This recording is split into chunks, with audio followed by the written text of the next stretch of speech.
আমাদের যাওয়ার কথা রতডাঙ্গা গ্রামে। তার আগে নাকি নড়াইলের প্রসিদ্ধ ক্ষীরের সন্দেশ চেখে যেতে হবে।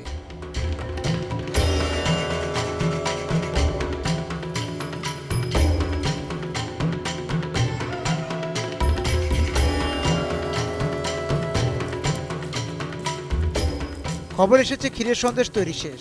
চোখে দেখতে হলে এখনই গিয়ে পাত পাততে হবে।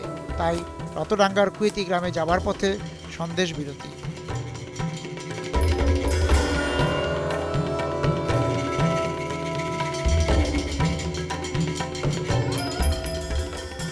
সন্দেশ বা এই যে প্যারা, এটা আপনি কবে থেকে তৈরি করা শুরু করেন? এটা কি শুরু থেকেই নাকি শুরু থেকেই প্রতিদিন কতটা মানে মানে কত লিটার দুধের সন্দেশ তৈরি করেন আপনি, প্যারা সন্দেশ? 50 কেজি দুধের প্যারা সন্দেশ তৈরি। প্রতিদিন। তো এইটা তো আবার চাহিদা বাড়ে কমে।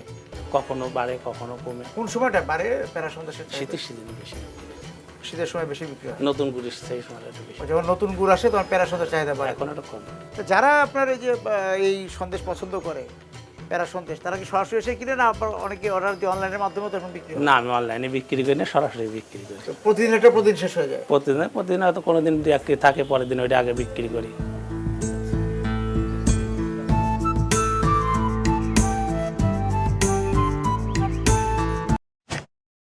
I wish all the very best to the board of directors as well as the employees and all the stakeholders of IDLC on the 40th anniversary.